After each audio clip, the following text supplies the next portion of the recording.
Alyssa Thomas, the Mercury, say, oh no, we're gonna give this group the same effort that we give when Caitlin Clark's out here, and with the fever at the end of a 4-game road trip and tired, and perhaps feeling a little too good about themselves, they got embarrassed last night. And if the opponents were giving this type of effort with earlier when Caitlin Clark was down, I'm not sure if this 5-game winning streak would have ever happened. Maurice, I'm gonna let you fire first.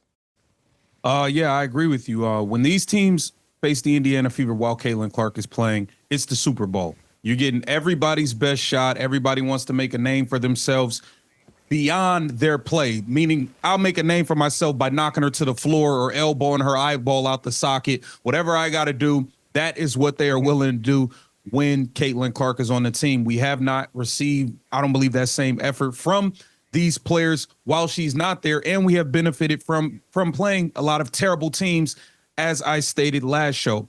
But beyond this game, we were terrible in the Los Angeles Sparks game. You made a late run. Nobody played basketball until you were down 22 with 6 minutes left.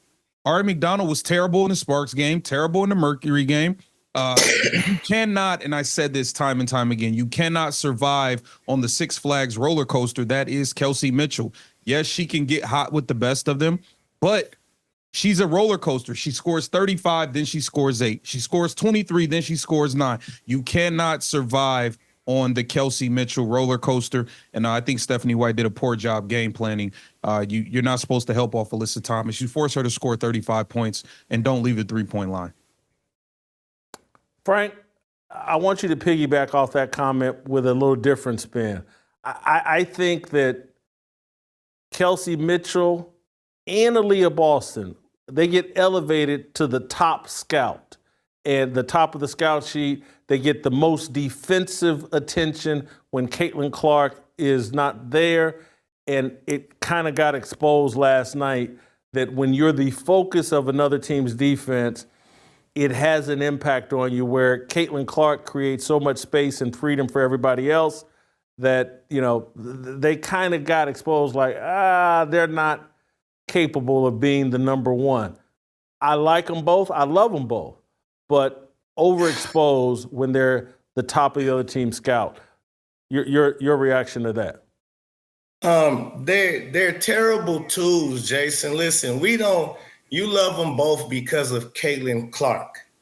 You didn't know neither one of them until Caitlin Clark came about. We only here because of Caitlin Clark. It's the only reason why we talking about WNBA. You're not going to walk into no bar, no Buffalo Wild Wings, and see them having a WNBA game on. You're not going to walk in no sports bar in the casino. No, it's not. So I don't love Aaliyah Boston. I don't love Kelsey Mitchell. I love Caitlin Clark. She's something different we've never seen before. These women are regulars. I coach 8th grade boys. They just as talented as the 8th grade boys. We wouldn't be sitting here having these discussions, okay? Women shouldn't even be playing basketball. It's a contact sport. I mean, what are we doing here, Jason? What are we doing? It's a contact sport. I don't want to see women playing basketball. They're not athletic enough. They're not fast enough. They're not none of that. They need to be tennis, golf, volleyball, swimming, track. No contact sports. Frank, I wasn't expecting you to be this frank. I'm not sure if I agree with you. Your channel is built around the WNBA. You're watching the WNBA, and I get Caitlin Clark is the driving force, but to sit here and argue they shouldn't be playing basketball, that there's no entertainment value out of it, I disagree with that. I'm disgusted by watching it without Caitlin Clark. It makes basketball have a bad stink to it. You understand? It makes basketball have a bad stink to it. You understand? Like this is not basketball. I be wondering they be falling all over the floor, running into each other. Like it's almost unwatchable. They be arguing about foul calls where they clearly fouled the girl, like grabbed the girl. And what do you mean? Like, I'm like, do y'all know the rules of the game? I'm confused. Like, You and then they do the replay. They quick to do this and guilty. You're guilty. I don't understand your argument, lady. Delusional. Frank, let me tell you where I agree with you. There's a small thing that I noticed at the end of quarters where I'm just like, man, this is their profession, and they have no idea. They don't have any concept of, hey, the clock is at 3, 2, 1, right before the end of the quarter or half. They're launching half court, quarter shots with like 2.5 seconds left on the clock. And when you watch men play, they're always in the final second. They time it up because they have a clock. And I'm like, these girls play basketball for a living, and they don't have a clock in their head. I've seen them launch from half court with 3 seconds on the clock. And I'm like, they don't even know what they're doing. Anyway, I've seen it. So I agree with you there. Maurice, do you agree with Frank that, like, this is unwatchable without Caitlin Clark? No, I don't think it's unwatchable because there's other players I enjoy watching, but a lot of it, the thing that does make it unwatchable at times is there are some good players on other teams, but it's a lot of bad players too. So it's like, yeah, you got 2 players I'm interested in seeing, but they are surrounded by people that can't really play, which allows the other team to just foul them nonstop because the refs don't call anything. And that does make these games tough to watch with the officiating. And it's a lot of missed layups as well. And I have to say, like, we had players talking about going on strike in January before the season started. I think you guys might want to be careful because the product isn't all that great yet. It's not there yet. There's a lot of these games, Whitlock, where the score is 32-30 at halftime. Like, who? That's not entertaining for people to watch. So I think I disagree with it's completely unwatchable without Caitlin Clark. But some of these games, it is a struggle. Was you watching before Caitlin Clark? I'm sorry, my bad. Was you watching go before ahead. Caitlin Clark? I did watch certain players before Caitlin Clark. I wasn't locked in on anybody specifically as much as Caitlin Clark, and I did watch players more in college. I knew more about players while they were in college. It's kind of like once they got to the WNBA, they kind of can disappear off your radar, to be honest. It's man, Frank, I'm so shocked that you dislike the WNBA that much, but I get it. I mean, anybody is capable of missing a wide open layup in the WNBA. Frank, let me ask you this: do you think let's leave watchability out of it? Do you believe, like a lot of people believe, that Stephanie White, the head coach of the Indiana Fever, doesn't like Caitlin Clark? She's a DEI hire. She worked for ESPN for years, correct, right? And see, I'm under the belief that Caitlin Clark is being sabotaged from the very top because what she represents is good. What the WNBA represents, this is becoming a race, not a race war, but a spiritual warfare here sooner than later. And when you have who runs the entertainment industry, we already understand what they want to lead you into playing with the devil in his playground, right? So Caitlin Clark represents everything they don't represent, and she won't. It seems to me like she won't budge on promoting any propaganda, any agendas. She won't do it, and so it doesn't fit well with what they promote and what they want. So they try to knock her at every turn. That's why the refs turn a blind eye, because they've been instructed to turn a blind eye. This isn't by coinky dink that we see her getting smacked around and grabbed and pulled on every possession almost. So I understand. Look, when you say she crying to the refs too much, I hate that myself. As a coach, I tell my kids, I say, listen, y'all don't say nothing to the refs. That's my job. That's my job. I talk to the refs. We keep playing. We're not going to get certain calls, so on and so forth. That shouldn't stop nothing. But in this case, I've never seen nothing like this before. And so when you don't have the referees calling the calls and you don't have your coaches sticking up for you, it took forever for Christy Sides to get a technical foul for all the bad refereeing that was going on against Caitlin Clark. And so it's like she out there on an island, and she got to say something. And sometimes she got to flail a little bit more because she's trying to sell it. Like, I don't get none of the calls when they actually punching and pulling and grabbing on me. So let me try to at least, can you call this? And so I understand when she flop. I hate floppers. I hate LeBron James. No, you can say LeBron on this show. Yeah. I don't like LeBummy James, LBJ, Q to me, T community. I don't like him. So he does a lot of that type of stuff, whining, crying, flopping around. Don't like it. Caitlin Clark, like I said, she is really being targeted to the point where you got guys writing she needs to have a civil lawsuit filed against the league.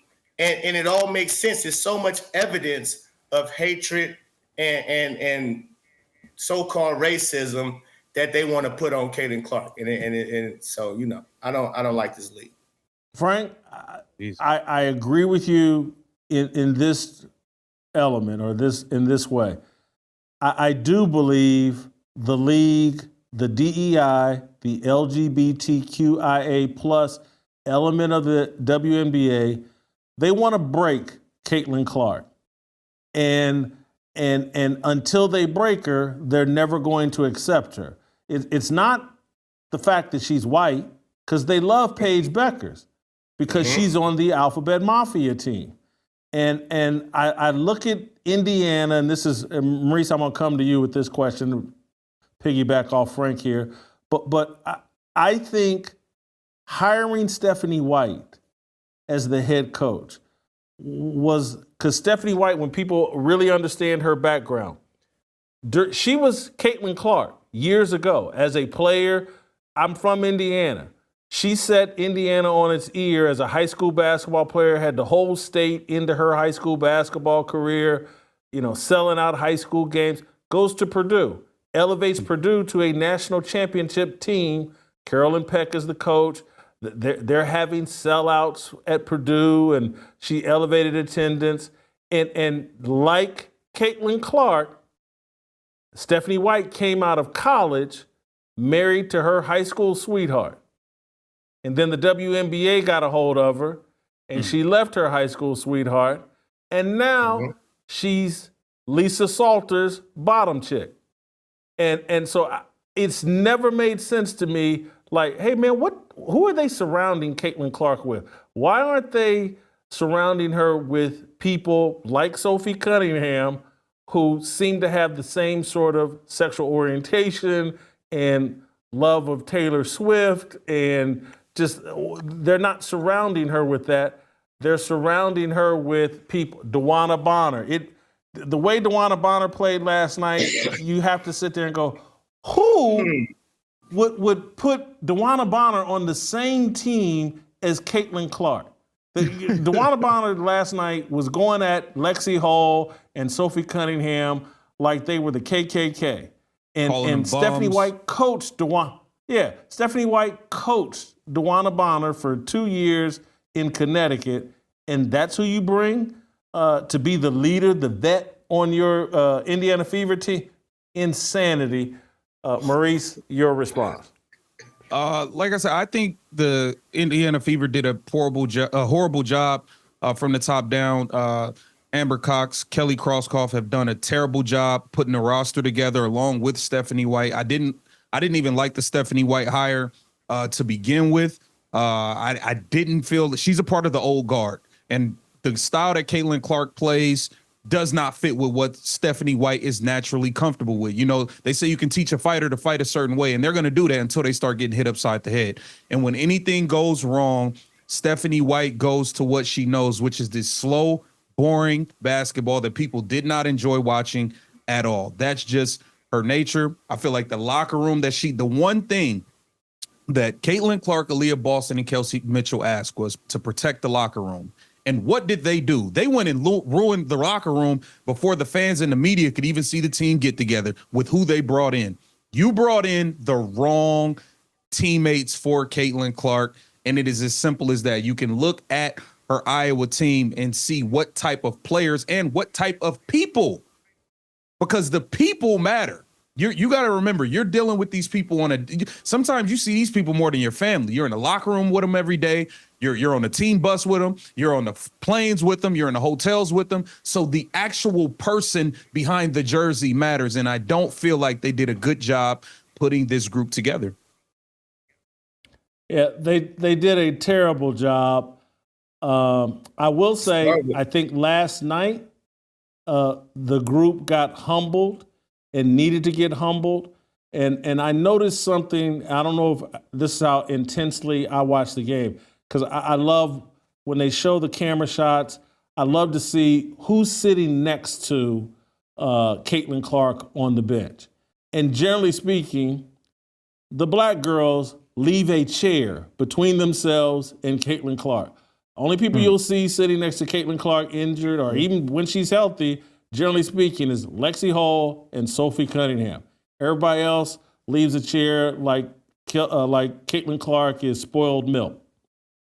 Last night, after they got embarrassed, I don't know if y'all saw late in the game, but Aaliyah Boston was hugged up gossiping with Caitlin Clark, because I think Aaliyah Boston figured out last night, like, oh boy, them easy buckets I was getting because of Caitlin Clark, boy, do I miss them. And so I go ahead, Maurice. Sorry about that. And you know who else has, obviously, Aaliyah Boston has suffered, I would say, the most because she got a lot of easy baskets. But I think it is a flat-out travesty what Stephanie White has done to Lexi Hall. Lexi Hall was a part of the core four to help things turn around last season. And yeah, she shot terrible last night. She's been shooting terrible the last 5 games. But let's really think about it.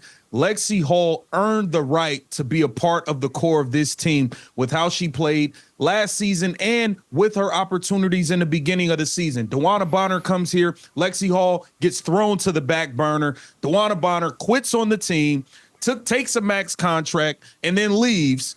We throw in Lexi Hall in a state of emergency because Sophie Cunningham's hurt. She plays great. We sign Ari McDonald. Lexi Hall gets thrown back to the bench. We take Ari McDonald out of the starting lineup, put Lexi Hall in. She plays great. Sophie Cunningham comes back. We put Sophie in the starting lineup and throw Lexi Hall to the back burner again. So I feel like Lexi Hall is a shot fighter out there. Her confidence is gone. It is a travesty what Stephanie White has done to Lexi Hall this season. Frank, I'll give you the final word, then I'm going to let you guys go. All right, yeah. Thank you, Jason, because I wanted to ask you, too. This is the weirdest thing. Back to Stephanie White. Oh, go ahead. Back to Stephanie White. Because you've been around for a long time. You've been a part of this game and doing your thing for a long time. And you know about coaches' contracts and players' contracts and so on and so forth. Now, Stephanie White was under contract for the Connecticut Sun for this year. She cried her way out. They let her out due to her saying she basically wasn't thinking about coaching again. And this is why I feel like she's a DEI hire, because where do they let you out of your contract and then a week later you sign with a rival team? Where do they do that at, Jason? Have you ever seen that done before? I'm just curious. Not only a rival team, but you get to quit your team, and then basically you get the best job in the WNBA. You get to go coach and play in front of 16, 17,000 people every night and develop, cultivate the biggest star in the history of the WNBA.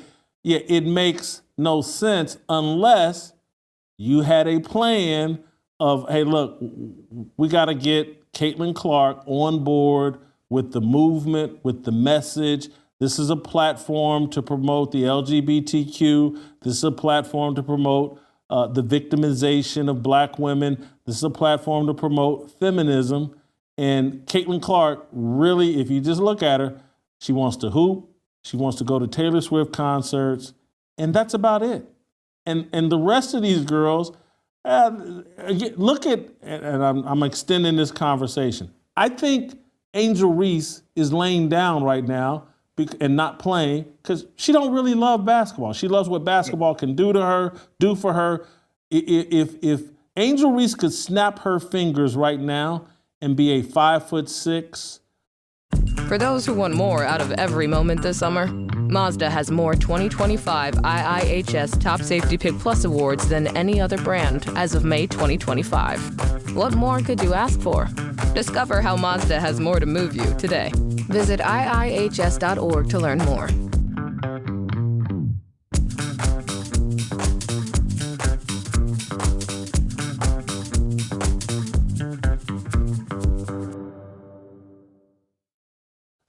Hot girl rather than a 6'3" basketball player, she snap her finger in an instant, start an OnlyFans, and be done with it. And That's for sure. I don't think she's playing basketball because she's 6'3" and now has this mysterious back injury that's keeping her out of games. But when she wanted to justify her All-Star appearance, she went on a run. The 10 games before the All-Star game, when she figured, remember when the first voting came out for the All-Star game and she was 13th? Yeah, she hit the panic button and said, I better go on an All-Star campaign, up my play, effort, blah, blah, blah. Once she made the All-Star team and enhanced her marketing, blah, blah, blah, now she's laying down as, I got a back injury, I can't play anymore. This league is a soap opera, and that's why we do. As the WNBA turns, it's fascinating. If either one of you got a final thought, go ahead and fire it off, and then we'll be done. Go ahead, Pope. Jason, I'm going to say to that Angel Reese, look up in the sky. It's a bird. It's a plane. Nah, that's Angel Reese dropping turds on the game, not working on her game, not deserving of the fame, missing wide open lays like she played with a broken wing.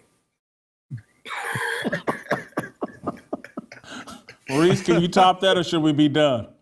I don't know if I can top that because I can't rap, but I will say the Chicago Sky and Angel Reese, they'll continue to be the gum on the bottom of the shoe of the league. They're not going to beat nobody. Thank you, gentlemen. Thank you. Awesome job. I can go into my weekend. I had some great WNBA talk. I need a cigarette right now. That was amazing. I'd have it. You can get it from Hadley, though. He's got some. Yeah. Don't